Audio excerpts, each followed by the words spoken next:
மதுரையில் இறந்துருக்காரு. அதாவது அவங்க சைடு வந்து போலீஸார் நண்பருக்கு இறந்துட்டாங்க போயிருக்காரு. தற்போது ஒரு தொடர்ச்சியாக அந்த லாக்கப் நடைபெறுவது நம்ம எடுத்துக்கலாம். சாதாரண அடிதடி வழக்கு என்று சொல்லி அவரை காவல்துறையினர் கைது செய்திருக்கிறார்கள். அதற்கு முன்னதாக அந்த இளைஞரின் பெற்றோரை பிடித்து காவல் நிலையத்தில் வைத்து உன் மகனை கொண்டு வந்து ஒப்படை என்றெல்லாம் அச்சுறுத்தியதாகவும் சொல்லப்படுகிறது. அதன் பின்னர் உன் மகன் கிடைத்து விட்டான், நீ வீட்டுக்கு திரும்பலாம் என்று அந்த இளைஞனின் தந்தை தாயை வீட்டுக்கு அனுப்பிவிட்டார்கள். என் மகன் எங்கே என்று அவர்கள் கேட்டபோது வீட்டுக்கு வருவான் என்று சொன்னதாக சொல்லுகிறார்கள். ஆனால் அதன் பிறகு அவன் மருத்துவமனையில் இருக்கிறான், அவனுக்கு மாற்று உடை வேண்டும் என்று காவல்துறையை சார்ந்தவர்கள் குறிப்பிட்டு சொல்ல அங்கே போய் பார்த்தபோது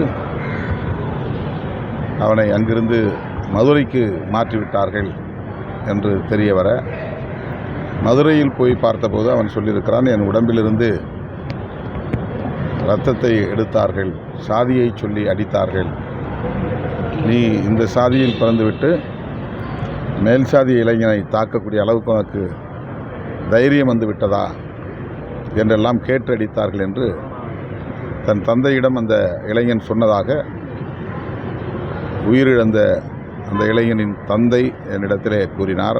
கதறி அழுதார். காவல்துறையின் கட்டுப்பாட்டில் இருக்கிற போது அவன் மருத்துவமனைக்கு செல்ல நேர்ந்தது ஏன், உயிரிழக்க நேர்ந்தது ஏன் என்கிற கேள்வி எழுவது இயல்புதான்.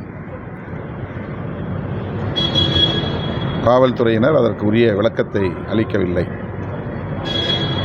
எனவே தமிழ்நாடு அரசு இதில் உரிய நடவடிக்கையை மேற்கொள்ள வேண்டும். அவன் உயிரிழப்புக்கு காவல்துறையினர் காரணமாக இருந்தால் அவர்கள் மீது கடும் நடவடிக்கை எடுக்க வேண்டும். அந்த இளைஞரின் குடும்பத்திற்கு நீதி கிடைக்க ஆவண செய்ய வேண்டும் என்று வலியுறுத்துகிறேன். தொடர்ந்து தற்போது இந்த சாதி தொடர்ந்து 2 சம்பவங்கள் தென் மாவட்டங்கள் நடந்தது. அது எப்படி பார்க்குறீங்க? ஏன்னா ஏற்கனவே ஒரு கும்பல் வந்து சாதி பேரை சொல்லி வந்து விட்டுனாங்கன்ற சொல்கிறாங்க. அது தொடர்ச்சியாக 2வது நாங்குநேரிக்கு நான் நேரிலே சென்றேன். பெரும்பத்து கிராமத்தில் பாதிக்கப்பட்ட மக்களை சந்தித்தேன். ஒரே இடத்தில் தலித்துகளும் நாடார் சமூகத்தை சார்ந்தவர்களும் வசிக்கிறார்கள். அவர்களுக்கிடையில் இந்த சாதிய பிரச்சனைகள் இல்லை. அதே பகுதியில் மறவர் சமூகத்தை சார்ந்தவர்களும் வசிக்கிறார்கள். அவர்களுக்கிடையில் எந்த சாதிய பிரச்சனையும் இல்லை. ஒற்றுமையாக வாழ்கிறார்கள். ஆனால் வெளியில் இருந்து ஒரு கும்பல் வந்து அவ்வப்போது இதுபோல பிரச்சனைகளை செய்துவிட்டு யாரோ ஒரு பெயரை சொல்லி வாழ்க என கோஷம் போட்டு போகிறார்கள். இதில் சாதியின் பெயரால் இயங்குகிற சமூக விரோத சக்திகளின் தொடர்பு இருக்கிறது என்று பாதிக்கப்பட்ட அனைத்து தரப்பாரும், குறிப்பாக தலித் மற்றும் நாடார் சமூகத்தை சார்ந்த பெண்மணிகள் வெளிப்படையாக இந்த பெயர்களை சொல்லி சாதியின் பெயரால் தான் இது நடக்கிறது, ஆகவே அவர்கள் மீது நடவடிக்கை எடுக்க வேண்டும். அதில் ஒரு அரசியல்வாதியின் குடும்பத்தை சார்ந்த பையனும் இடம்பெற்றிருக்கிறான்.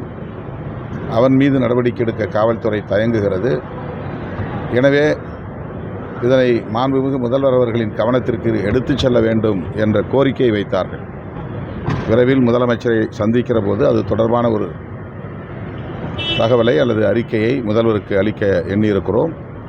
தென் மாவட்டங்களில் நாங்குநேரில் நடந்ததைப் போலவே சிவகங்கை அருகே இடைக்காட்டூர் கிராமத்திலும் அதே போல சாதியின் பெயரை சொல்லி தாக்குதல் நடந்திருக்கிறது.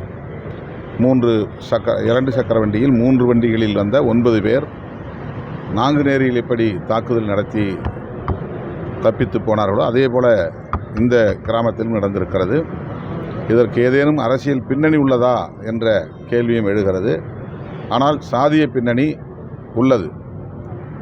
எனவே இதில் அரசு தீவிரமான நடவடிக்கை எடுக்க முன்வர வேண்டும். சட்டம் ஒழுங்கை பாதுகாக்க வேண்டும். சாதியின் பெயரால் மக்களை பிளவுபடுத்துகிற இந்த முயற்சியை முறியடிக்க வேண்டும் என்று கேட்டுக்கொள்கிறேன்.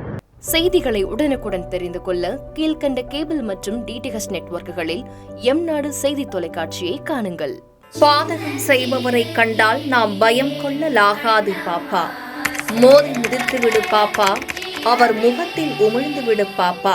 அண்மை செய்திகளை உடனுக்குடன் தெரிந்து கொள்ள இணைந்திருங்கள் எம்நாடு தொலைக்காட்சியுடன்.